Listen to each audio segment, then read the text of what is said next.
Shalom, Shalom. Shalom. berjumpa kembali bersama kami The Same Ministry. Kami adalah para awam yang senang mempelajari kitab melalui pelajaran sahabat. Dan pada minggu ini kita akan mengakhiri pelajaran selama satu triwulan ini dengan pelajaran ke-13 dengan judul Kemah Suci. Dan para panelis sudah hadir di sini bersama kami untuk kita membicarakannya bersama-sama. Sebelum itu kita akan berdoa dan saya akan pimpin dalam doa. Mari kita berdoa. Tuhan, Bapa kami yang tertinggi di surga, kami bersyukur dan terima kasih padamu. Kami boleh dapat berkumpul kembali untuk membicarakan firman-Mu. Biar Roh Kudus menangani hati kami, pembicaraan kami boleh berkenan di hadapan-Mu dan boleh menjadi berkat bagi banyak orang. Terima kasih ya Tuhan untuk pujian nama-Mu, di dalam nama Tuhan Yesus kami berdoa. Amin. Sebelum kita memperbincangannya hari per hari, kita dengar Pak Tobing untuk menjelaskan apa saja yang akan kita pelajari. Seorang. Pemirsa The Save Ministry, kita akan memasuki pelajaran berikut yaitu Kemah Suci. Kalau sebelumnya kita di minggu sebelumnya kita fokus kepada kemah pertemuan, sekarang kita membahas Kemah Suci yaitu di Keluaran 40 ayat 34 dan 38. Lalu awan itu menutupi kemah pertemuan dan kemuliaan Tuhan memenuhi Kemah Suci. Sebab awan Tuhan itu ada di atas kemah suci pada siang hari dan pada malam hari ada api di dalamnya di depan mata seluruh umat Israel pada setiap tempat mereka berkemah. Ya, jadi sekali lagi ya seperti yang kita bahas minggu lalu ini seperti peristiwa magis sekali ya. Ya, jadi ada awan turun di atas kemah suci siang, lalu kalau malam itu ada api di dalamnya dan semua umat Israel melihat itu ya setiap mereka berkemah. Nah, kita akan melihat bagaimana nanti dalam satu minggu ini bahwa kita akan belajar bagaimana hubungan atau bagaimana rencana keselamatan Allah yang digambarkan melalui apa? Melalui bait suci, melalui hari Sabat ya. Karena apa? Karena Tuhan hendak memulihkan kembali hubungan kita yang sudah terputus oleh karena dosa itu. Ya, jadi Tuhan mau memberikan gambaran yang benar tentang Tuhan kepada kita bagaimana sebenarnya. Kalau di Taman Eden, Adam dan Hawa waktu dia berdosa dia sembunyi, dia takut. Ya, mereka takut. Akhirnya apa? Kita melihat bahwa keberdosaan manusia itu membuat kita menjadi takut, ya, takut dalam artian menjadi tidak berani lagi kita bertemu, berbincang dengan Allah. Dan ketakutan kita ini apa? Membuat jadi karakter Allah itu jadi berbalik kita buat. Nah, kabar baiknya ya seperti kita juga sudah pelajari di pelajaran sebelumnya, kabar baiknya Allah yang mengambil inisiatif untuk memperbaiki keretakan akibat dosa ini, ya.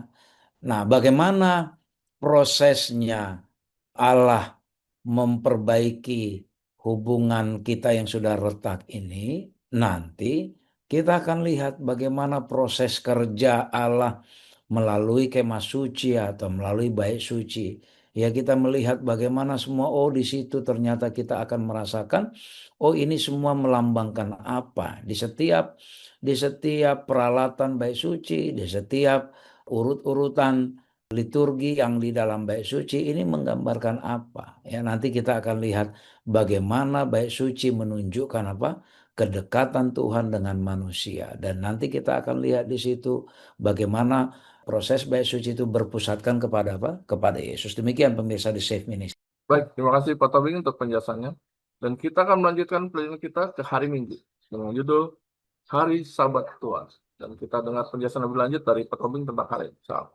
Nah, kita sebelum ke bait suci kita coba melihat di Keluaran 35 terlebih dahulu ya. Keluaran 35 ayat 1 sampai 3 coba kita baca. Lalu Musa menyuruh berkumpul segenap jemaah Israel dan berkata kepada mereka, inilah firman yang diperintahkan Tuhan untuk dilakukan.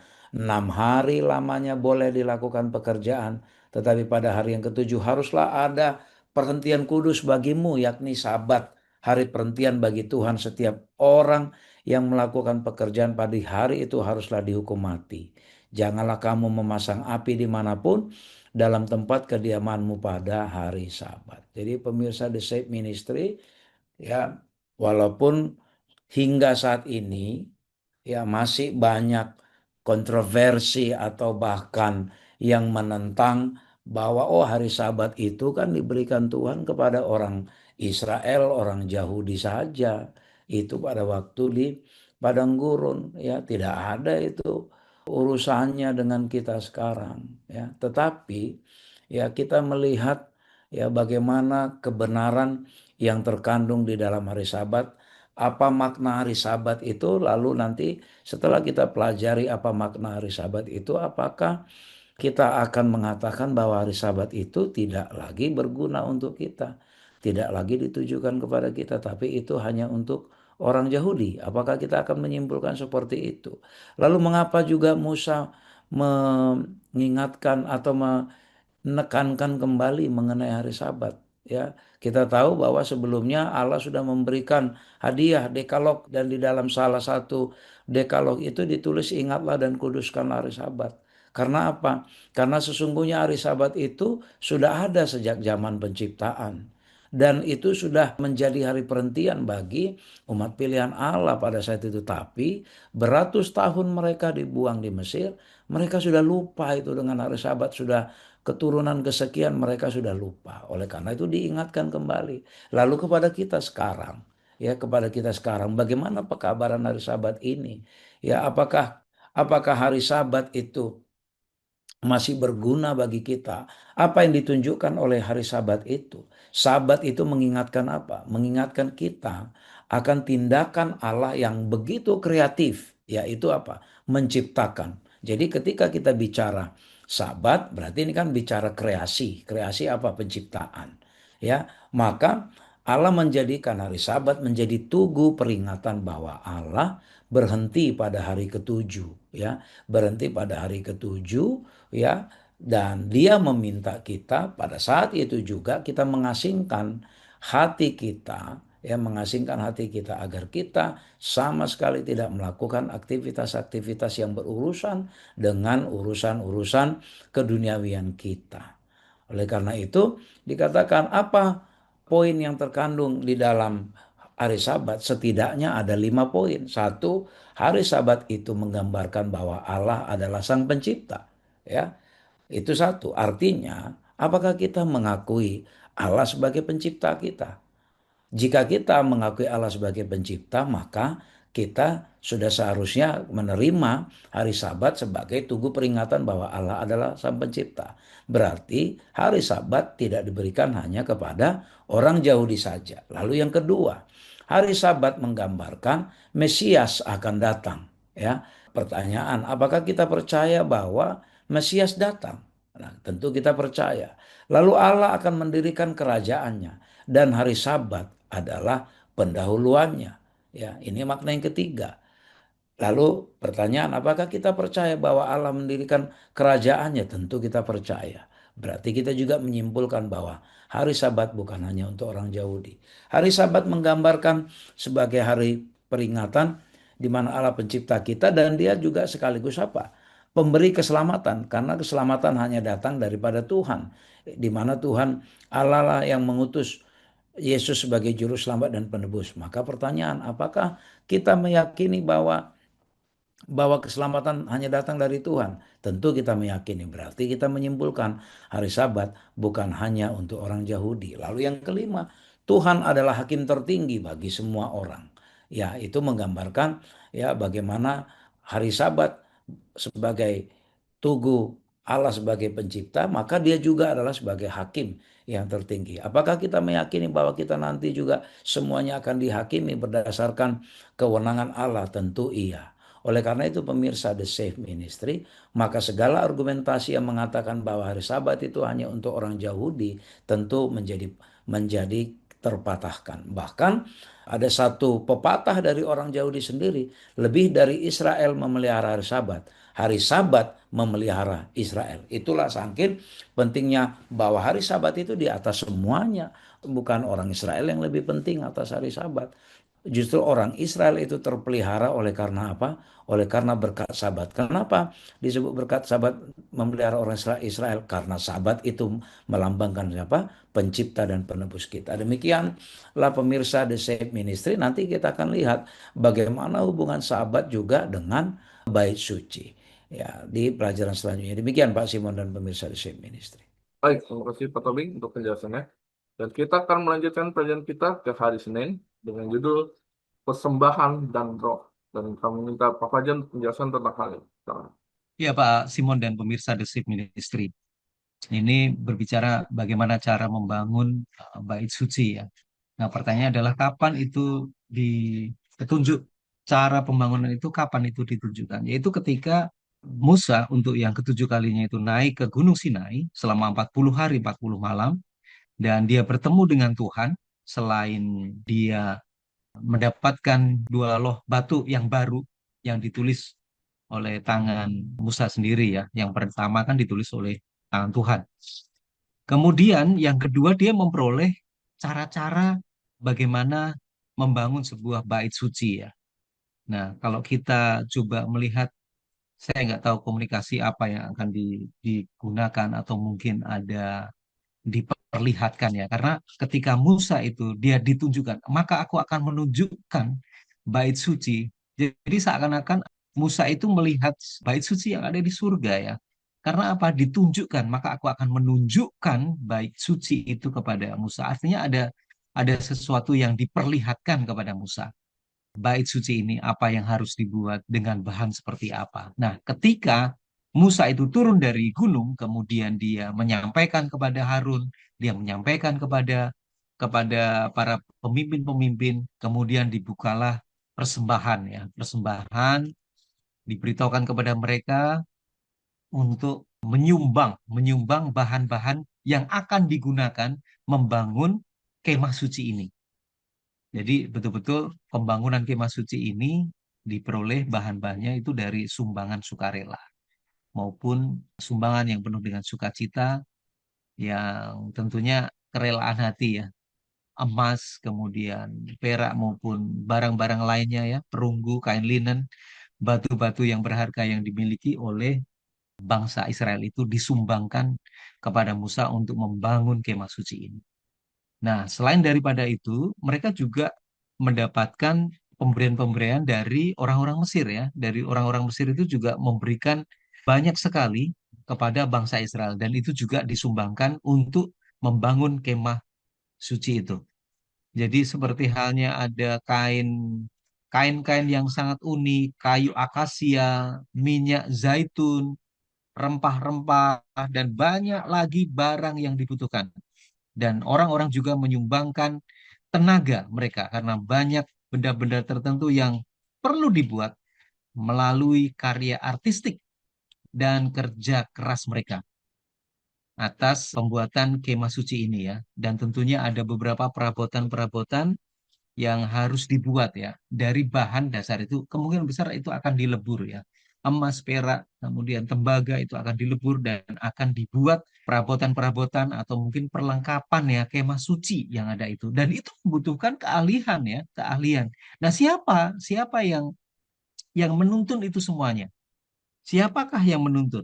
Yang menuntun adalah melalui bimbingan Roh Kudus. Jadi Allah memperlengkapi, memperdayakan umatnya untuk membangun kemah suci secara akurat.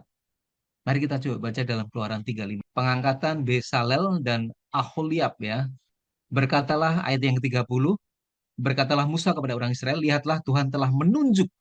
Jadi Tuhan sudah menunjuk Besalel bin Uri bin Hur dari suku Yehuda dan telah memenuhinya dengan roh Allah, dengan keahlian, pengertian, dan pengetahuan dalam segala macam pekerjaan, yakni untuk membuat berbagai rancangan supaya dikerjakan dari emas, perak, tembaga, untuk mengasah batu permata supaya ditatah, untuk mengukir kayu, dan untuk bekerja dalam segala macam pekerjaan yang dirancangnya itu. Jadi sungguh luar biasa sekali ya. Allah mengetahui ada potensi yang dimiliki umat Tuhan itu ya. Dan di sini dia memilih Besalel ya. Tentunya dia dipenuhi dengan roh Allah.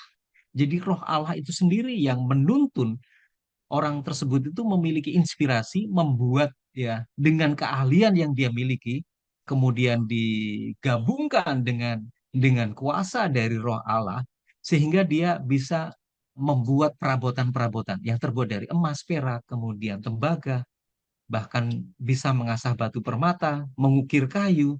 Itu kan semuanya inspirasinya dari roh Tuhan ya. Meskipun dia punya skill, punya keahlian, tapi kalau tidak diberikan, dituntun oleh roh Tuhan, itu tidak akan bisa menjadi sempurna ya. Nah, ayat yang ke-34, dan Tuhan menanam dalam hatinya dan dalam hati Aholiab bin Ahimasah dari suku Dan kepandaian untuk mengajar. Ia telah memenuhi mereka dengan keahlian untuk membuat segala macam pekerjaan. Seorang tukang pekerjaan, seorang ahli, kerjaan yang seorang membuat tenunan yang berwarna-warna dari kain ungu, tua, kain ungu muda, kain kirmisi, dan kain lelan, dan pekerjaan seorang tukang tenun, yakni sebagai pelaksana dalam segala pekerjaan dan perancang segala sesuatu. Jadi intinya pemirsa, The Safe Ministry, bait suci ini betul-betul dibangun dengan petunjuk daripada Tuhan. Dan roh Tuhan itu sendiri yang menaungi hati mereka, dipadukan dengan keahlian yang mereka miliki, sehingga mereka itu adalah para pekerja-pekerja yang terampil, yang membuat perabotan perlengkapan ya dari kemah suci ini dapat jadi dengan sempurna. Inilah pekerjaan roh Tuhan. Bila mana kita mau melakukan pekerjaan Tuhan, jangan egois. Jangan mengandalkan kemampuan skill yang kita miliki kita sendiri. Tetapi minta tuntunan Roh Kudus. Sehingga hasilnya, outputnya adalah sangat begitu sempurna dan sangat luar biasa. Semua pekerjaan yang kita lakukan, baik pelayanan di dalam gereja, baik di dalam ministry-ministry, bila mana itu dikerjakan dengan pun sukacita, ada satu kebahagiaan, maka roh Tuhan itulah yang akan memberikan inspirasi bagi kita. Dan hasilnya tidak akan membohongi ya, sangat bagus ya. Outputnya sangat bagus sekali. Oleh karena itu pemirsa The Safe Ministry selalu minta tuntunan Roh Kudus. Demikian Pak Simon dan pemirsa The Safe Ministry. Baik, terima kasih Pak Fajar untuk penjelasannya. Dan kita akan melanjutkan pelajaran kita ke hari Selasa, judul Kemah Suci dibangun. Dan kita akan mendengar penjelasan lebih lanjut dari Pak Robert. Silakan, Pak. Baik, pemirsa The Safe Ministry, kalau kita baca di Keluaran 36 ayat 8 sampai pasal 39 ayat 31 ya, ada hampir 3 pasal ini, rinci sekali ya Allah memberikan petunjuk kepada Musa bagaimana Musa harus membangun kemah suci itu ya. Di dalam instruksi itu luar biasa, semua Tuhan atur ya, seperti apa jenis kainnya, warnanya, tirainya, tabutnya ya, meja untuk roti dan segala macam ya.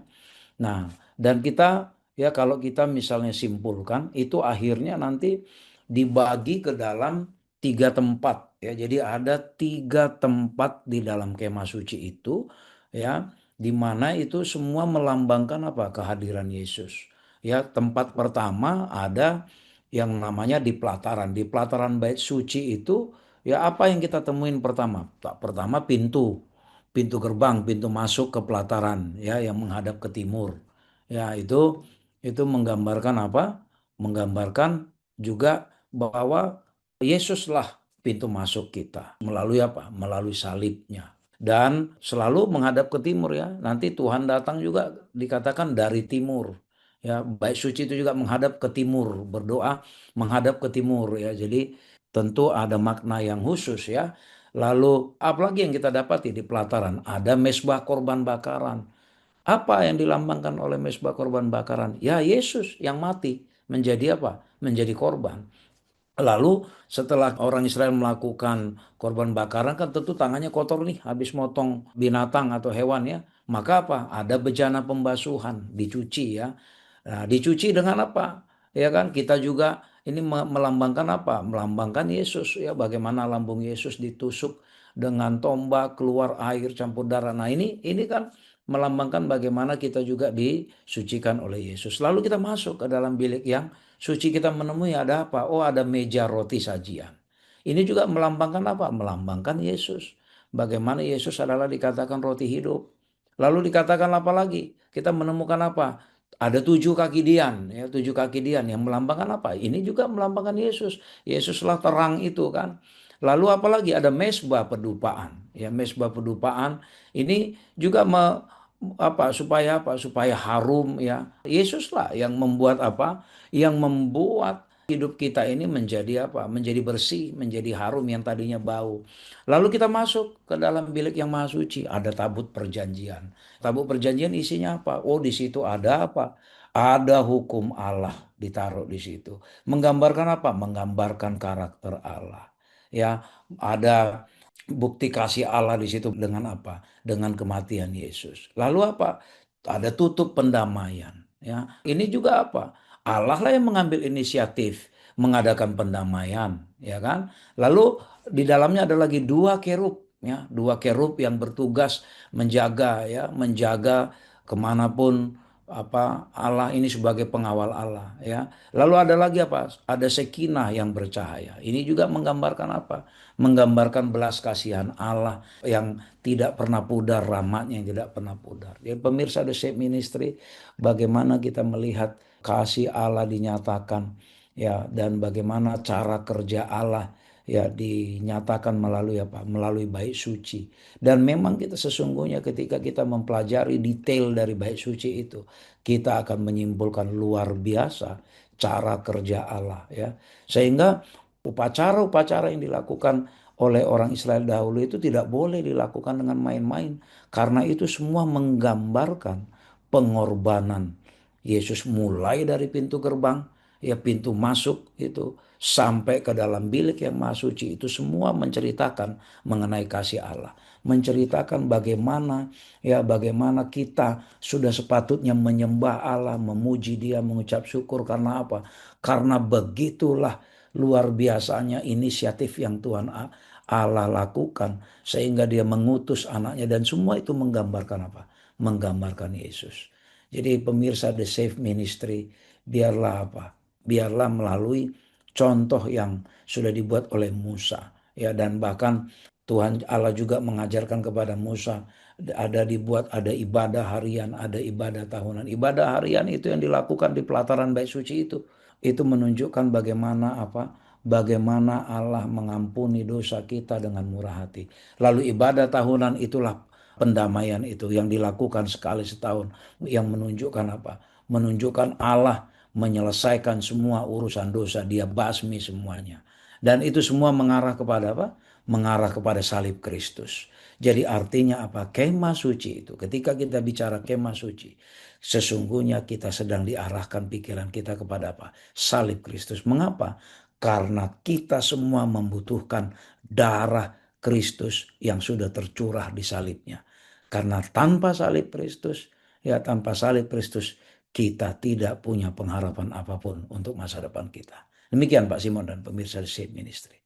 Baik, Pak Tobing, terima kasih untuk penjelasannya. Dan kita akan lanjutkan pelajaran kita ke hari Rabu dengan judul Kehadiran Allah di dalam Kemah Suci. Dan kita akan mendengarkan penjelasan lebih lanjut dari Pak Fajar. Ya, Pak Simon dan pemirsa The Safe Ministry ya, sudah dijelaskan oleh panelis Saudara Elvin bagaimana detailnya kemah suci ini dibangun ya. Dan akhirnya itu jadi ya kemah suci yang sudah dibangun dengan begitu sempurna yang menandakan, mengartikan, menyimbolkan bahwa Kristus ya, Kristus itu hadir di tengah-tengah bangsa Israel. Jadi hadirat Allah itu ada di dalam kemah suci. Nah, kita coba masuk ke dalam apa? Kemah suci itu dalam Keluaran 40 ya. Itu kapan dimulainya? Itu dalam Keluaran 40 ayat yang kedua ya. Kapan itu dimulai? Pada hari yang pertama dari bulan yang pertama haruslah engkau mendirikan kemah suci, yakni kemah pertemuan itu. Ya, kemudian kau tempatkan di dalamnya tabut hukum dan kau pasang tabir sebagai penudung di depan tabut itu. Ini sudah mereka buat, dan pada ayat yang ke-17 Dan terjadilah dalam bulan yang pertama, tahun yang kedua, pada tanggal 1 bulan itu, maka didirikanlah kemah suci. Ini sudah selesai ya. Dan kalau kita lihat bagaimana kemah suci itu terlihat begitu menawan ya, dan di situ ada satu awan kemuliaan ya, awan kemuliaan Sekinah, di mana bahwa Tuhan itu hadir ya, kehadirannya memenuhi kemah suci, yaitu terlihat sebagai awan kemuliaan Sekinah. Nah, disinilah penyertaan Tuhan kepada umatnya, selain melalui tiang awan dan tiang api. Kalau tiang awan itu pada siang hari, dan tiang awan itu malam hari, hadirat Tuhan itu ada di dalam kemah suci ini. Musa mendirikan dan menguduskan kemah suci ini, termasuk Harun dan anak-anaknya, serta menguduskan, menyucikan semua perabotan peralatan yang sudah dibuat ya, yang sudah dibuat dengan bantuan Roh Kudus itu. Mereka menyelesaikan pembangunan kemah suci yang sangat luar biasa. Nah, kalau kita lihat, disinilah satu puncak ya, puncak klimaks dari perjalanan bangsa Israel ya. Setelah bangsa Mesir ini memperoleh 10 tulah ya, dihajar oleh oleh ya, dihajar dengan 10 tulah, kemudian bangsa Israel itu dikejar-kejar oleh bangsa Mesir ya. Kemudian mereka melewati Laut Teberau, kemudian terbelahlah laut ya, Laut Merah tersebut. Kemudian mereka berjalan ya di padang gurun, mereka bertemu dengan Tuhan di Gunung Sinai, dan pada akhirnya puncak acara yaitu adalah peresmian kemah suci yang mereka sudah buat sesuai dengan petunjuk daripada Tuhan. Ya, kalau kita lihat dalam Keluaran 40 ayat 33 ya, demikianlah Musa menyelesaikan pekerjaan itu, ya, menyelesaikan pekerjaan itu. Kita bisa melihat di situ juga ada ruang Maha Kudus, ya. Jadi pada saat peresmian Musa diperkenankan untuk memasuki ruang Maha Kudus ini, Maha Suci ya. Tapi selebihnya hanya imam besar ya, hanya imam besar yang boleh melayani di sana setiap tahun, yaitu setiap tahun pada hari perdamaian ya, atau hari kira-kira. Kita bisa melihat bagaimana kemah suci itu sudah dibuat dengan begitu sempurna, dan kehadiran Tuhan, kehadiran Allah itu sangat begitu nyata. Apa sih pelajaran yang bisa kita lihat ya?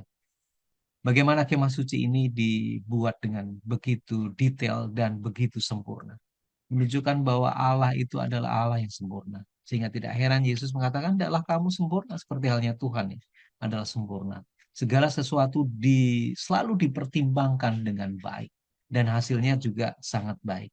Dan ada satu sukacita bagaimana Tuhan melihat hasil yang dikerjakan oleh umat manusia sesuai dengan petunjuk Dia, maka kehadiran Tuhan itu betul-betul nyata di dalam diri kita. Nah, pelajaran yang bisa kita ambil ketika hati serta pikiran kita itu sudah mempersiapkan diri dengan begitu baik, dan Tuhan siap itu hadir di dalam diri kita. Ada satu sukacita di dalam diri kita. Karena apa? Tuhan itu ada di dalam tubuh kita, ada di dalam hati serta pikiran kita, sehingga setiap kita melakukan segala sesuatu itu selalu berlandaskan sesuai dengan apa yang dikehendaki oleh Tuhan. Demikian Pak Simon dan pemirsa Kesing Industri. Baik, terima kasih Pak Fajar untuk penjelasannya. Dan kita akan melanjutkan proyek kita ke hari Kamis dengan judul Yesus berkemah bersama dengan manusia. Dan kita akan penjelasan lebih lanjut dari Pak Fajar. Oke, Pak Simon dan pemirsa The Safe Ministry ya. Dan disinilah ada satu pelajaran yang bagus ya. Yesus berkemah bersama dengan manusia. Kalau kita baca dalam Yohanes 1 ayat 14 ya. Jadi kalau kita mengacu kepada Yohanes 1 ayat 14, firman itu telah menjadi manusia dan diam di antara kita. Dan kita telah melihat kemuliaannya, yaitu kemuliaan yang telah diberikan kepadanya sebagai anak tunggal Bapa, penuh kasih, karunia, dan kebenaran. Ini adalah wujud inkarnasi ya daripada Yesus. Kalau kita mengacu kepada Yohanes 1 ayat 1, pada mulanya adalah firman, dan firman itu bersama-sama dengan Allah, dan firman itu adalah Allah. Jadi firman itu telah menjadi manusia. Firman atau Allah telah menjadi manusia, yang itu diam di antara kita, yaitu sebagai anak tunggal Bapa. yang mana kita tahu bahwa itu adalah wujud daripada itu Yesus sendiri. Jadi inkarnasi Yesus itu merupakan satu peristiwa yang sangat begitu misteri ya. Dan bila mana kita coba menggali ya, mempelajari sangat begitu dalam, kita akan mengetahui betul tujuan daripada Yesus itu hadir menjadi manusia ya. Itu perwujudan daripada firman, dan firman itu sebagai Allah, dan firman itu telah menjadi manusia. Itu ada wujudnya, yaitu adalah Yesus Kristus. Artinya Yesus itu mau berada di tengah-tengah umat manusia.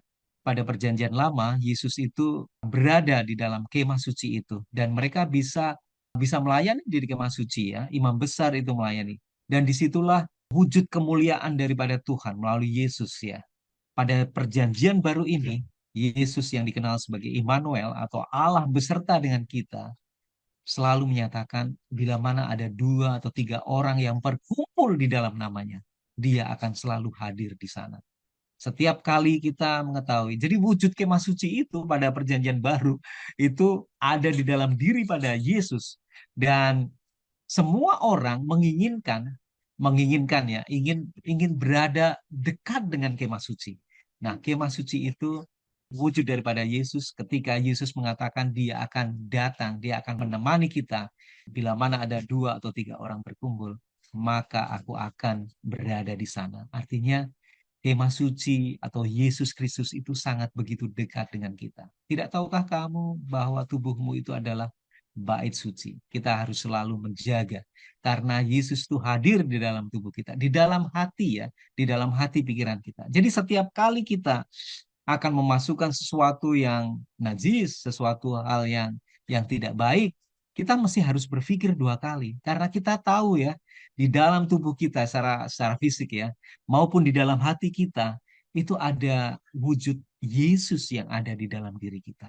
Sehingga kita akan selalu menjaga ya kekudusan, kesucian dengan begitu murni. Setiap tindakan, kata-kata itu tentunya menyerupai, mencerminkan ya karakter dan sifat daripada Yesus itu.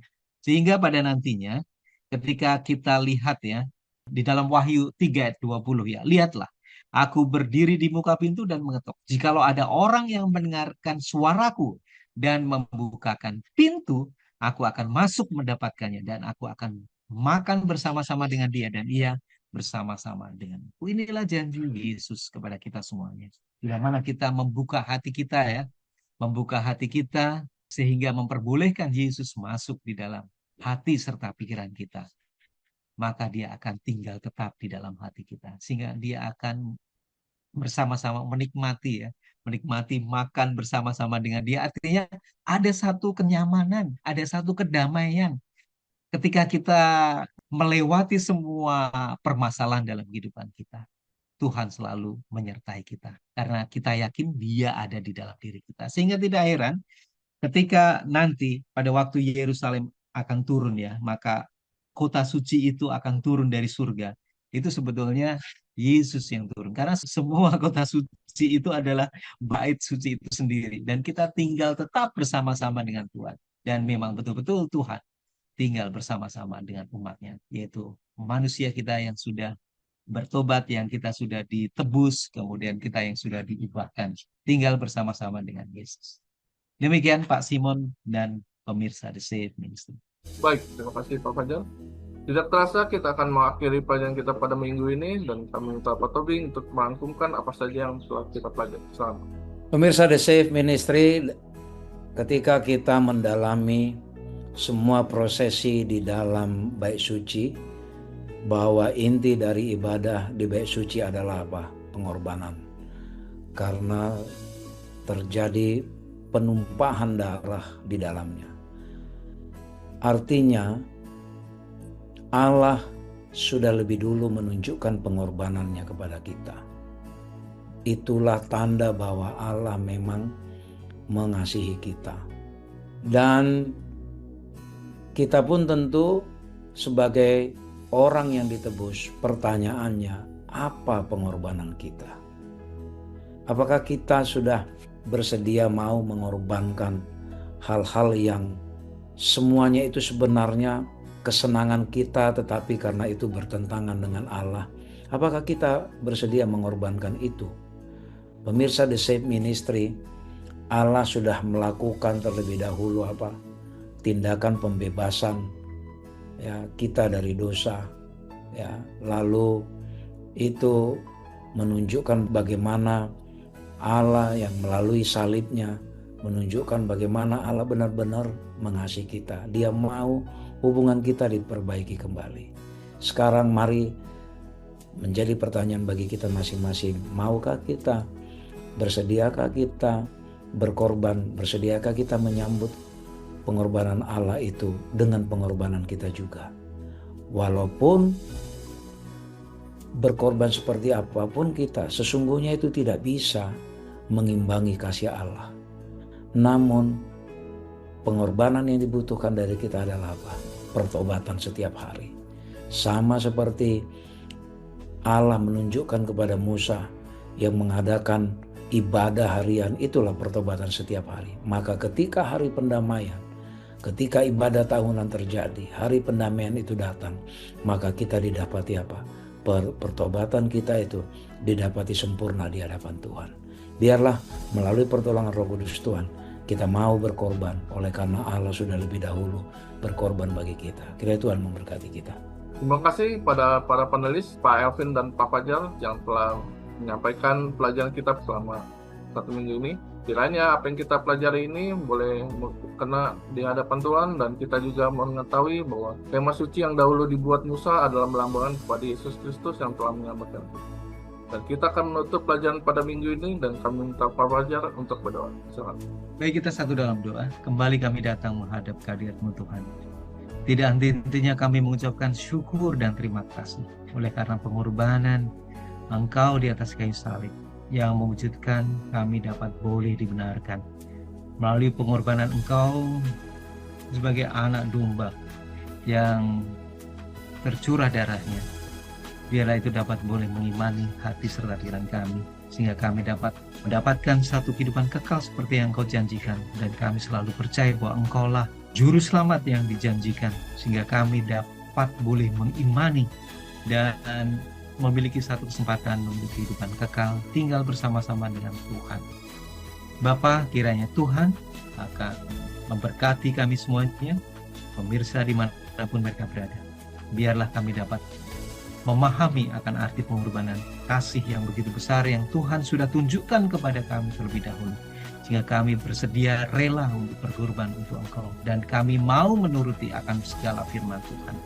Doa yang tidak lain sempurna ini Bapa kami serahkan semuanya di dalam tangan-Mu Yesus Kristus, penebus dan juru selamat kami. Amin. Amin. Terima kasih kepada para pemirsa yang telah menyaksikan video ini. Bila film ini boleh menjadi berkat bagi kita, dan jika Anda berkenan, Anda boleh mensuka video ini, berlangganan di channel kami, dan mengkomen dan membagikannya agar orang lain boleh dapat terberkati. Dan kita akan menutup pelajaran pada triwulan yang ketiga ini, dan kita akan bertemu kembali di triwulan yang keempat di minggu depan. Shalom. Salam. Tuhan memberkati. Tuhan memberkati.